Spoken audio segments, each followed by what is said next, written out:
It's an altercation, yeah, and Papi. Alright. It wasn't no altercation. That's the first thing. But you see the video, right? Yeah, bro. It wasn't no altercation or nothing like that. Naturally, people are gonna come up with them ideas or how them want it to come out at the time, say, oh, beat up, whatever the case is. But it was nothing like that, bro. Alright, so DJ Mark finally come forward and tell his part of the story in the altercation against him and the unruly boss. So a video has been going around viral, and everybody have say, oh, Popcaan box up DJ Mark, or DJ Mark box up Popcaan, or DJ Mark foot them in the book, or whatever the case may be. But DJ Mark finally come forward in his interview with Jeffrey, let's be honest, explain what going on in the altercation between him and the unruly boss. Alright, so welcome back to another installment of Speak Your Mind. And the DJ Mark definitely they are speaking mind pan. Let's be honest, podcast. So, yo, you have your security measures in place now. Well, it was actually in place tonight, but we did at the time, we did tell himself to go home. Because So, the whole we did already. Yo, when me did hear it, me I say, yo. Like, how is this? No, me I hear because at the end of the day, police are not police, or security are not security. If a man say, crash out, a man say, crash out. With a little bit of information, basically man try to tell you what. Yeah, so basically man tell you what happened without giving too much information, because he never get in the nitty-gritty, he never get in and out exactly start or what was said during the altercation. You understand? I kind of think this interview wasn't structured good, because first of all, DJ Mark know Jeffrey. Basically the charge it to empire. And my feel said if you ask a man about the altercation, all DJ Mark do, I tell you say, yo, there was an altercation. Him not tell you what was said by Popcaan, what was said by Popcaan and the Raja, what was said by him, what causes the altercation. You get me? So basically we have nothing for it. We just didn't know say, yo, there was an altercation. And film friend react to it. So was Popcaan friend. You get me? And basically I say, yo, the securities wasn't there. So I just see my dogs alone there. You get me? And so there's not much to take from that. And one of the thing Jeffrey should have asked him how it did start.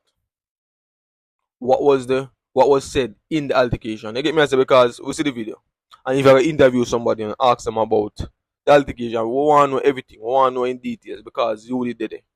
You might not know why Popcaan rush you, but the fact that it has been squashed, we want to know why it has been squashed.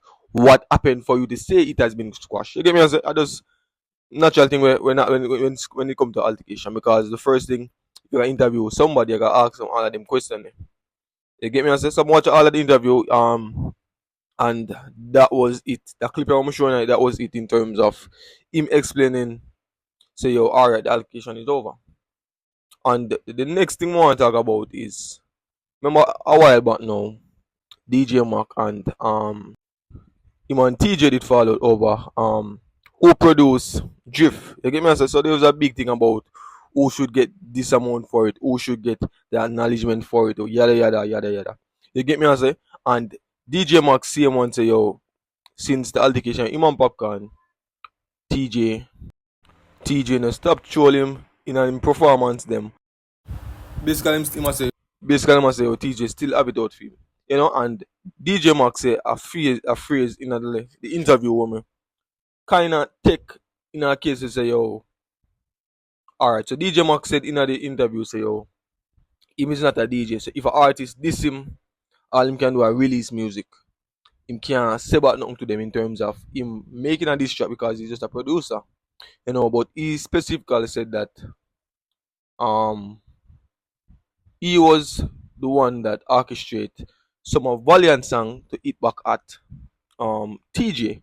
Because remember, after that we have TJ versus Valiant clash, And remember, say Valiant, DJ Mark, and Jeffrey a charge. You get me? So everything has spiraled from the old DJ Mark and TJ thing. You get me? So basically, DJ Mark was one of the orchestrators for the Valiant and TJ war. So everything has stemmed from DJ Mark and TJ. You get me? But as I say, good interview in terms of the quality of the interview, in terms of getting DJ Mark on it, although I'm friend.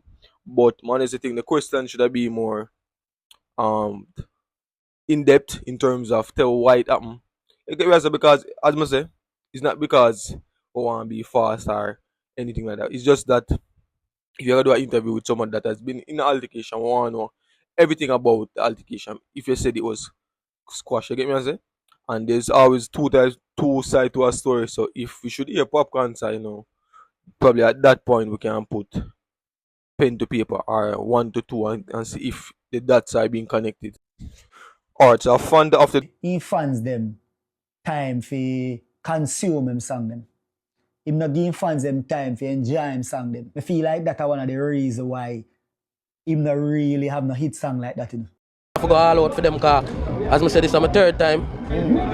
The first one good, the second one good, but me want the third. I feel comfortable, man. Dancehall has this to say about Chronic Law.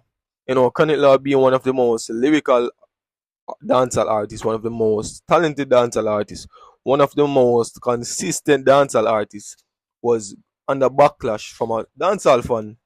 Basically, think that Chronic Law is not at the top of his peak, or Chronic Law is not where he expected Chronic Law to be because of continuously releasing songs, singing the same songs over and over and over.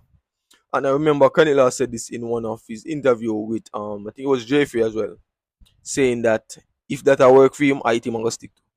You get me? I say, I think I always say this to people. I think Chronic Law is a brilliant artist. I think Chronic Law is an artist. Him have a lot of bad songs, Don't get me wrong. Him have a lot of bad songs. But hit songs,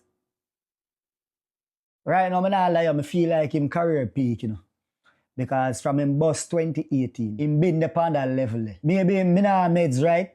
Maybe me nah meds right, me nah see certain things. But him career been upon this one level for few years now. And me still wanna say him bus like that, Yeah, a lot of people know him popular. The whole of Jamaica know him. But he still not find a song there where Buddha say him boss. Him not find a song there yet. Me not think so. And if you check the stats, a whole heap of songs him have. We can't sing any type of music, but in music does surround one type of music in terms of pain music, sad music, gun music. You get me? I say, we know that Vybz Kartel is one of the greatest dancehall artists because he's vice versa. He can do anything with his music. He can twist his music. He can turn his music and still get classic out of it. You get me? As a Chronic Law is totally different.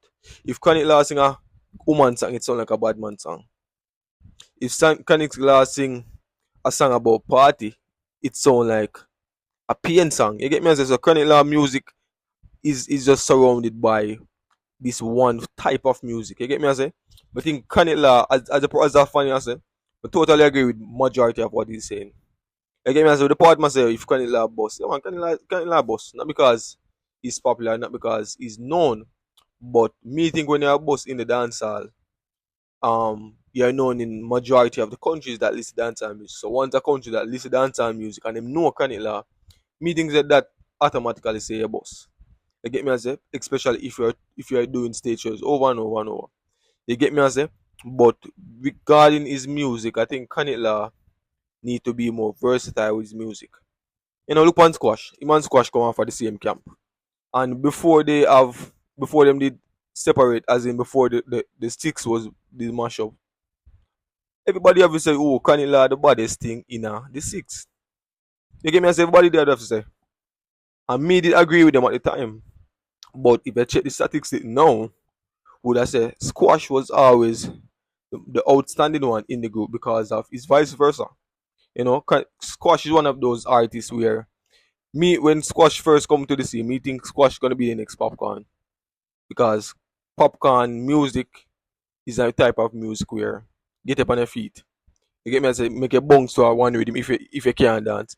Squash music give you the same vibes. Based on the rhythm that he's chosen, based on the melody that he has, based on the style of music that he sings. You get me? I say? So as I say, Chronic Law just never change up him flow a little bit.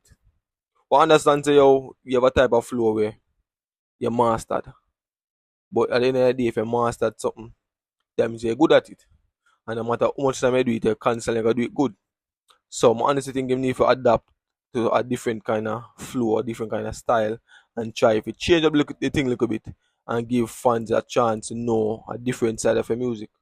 You get me? I say because if you can release the same songs over and over and Canada man release songs often, get me all once a week, twice a week. You get me? I say so him not give people chance to get to listen him song, understand it, or listen him song and get for know what all about. You get me? I say instead of him just release a song, release the next one. So it's like him song to get breathing space. You get me? I say so understand where the fun come from, understand where the dancehall fun come from. Because majority of the dancehall artists them, sorry, the dancehall consumers them like myself, are the same thing we I say.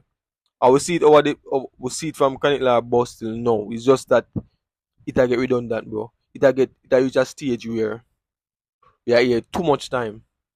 So as you see a song, as you see a release a song, we automatically know what to expect. You get me? I say you can't be an artist and your songs are so predictable, bro. And once something is predictable, basically we now we now get that shocking value again. You know? Look on Vibes Cartel. I'm not talk Vibes Cartel, no, but on Vibes Cartel back in the days, like couple years ago. If Vibes Cartel release two songs, you have to listen to them because two of them are gonna be total two different songs upon Massacre. If Massacre release a song today, Massacre release a song the next day, you have to listen to them because they know say oh Massacre is vice versa. Massacre is one of the most talented dancer artists as well. So you wanna know what you might come with next it. And him song them is totally different because his melody, his lyrics, his style, his pattern, everything is different about Massacre.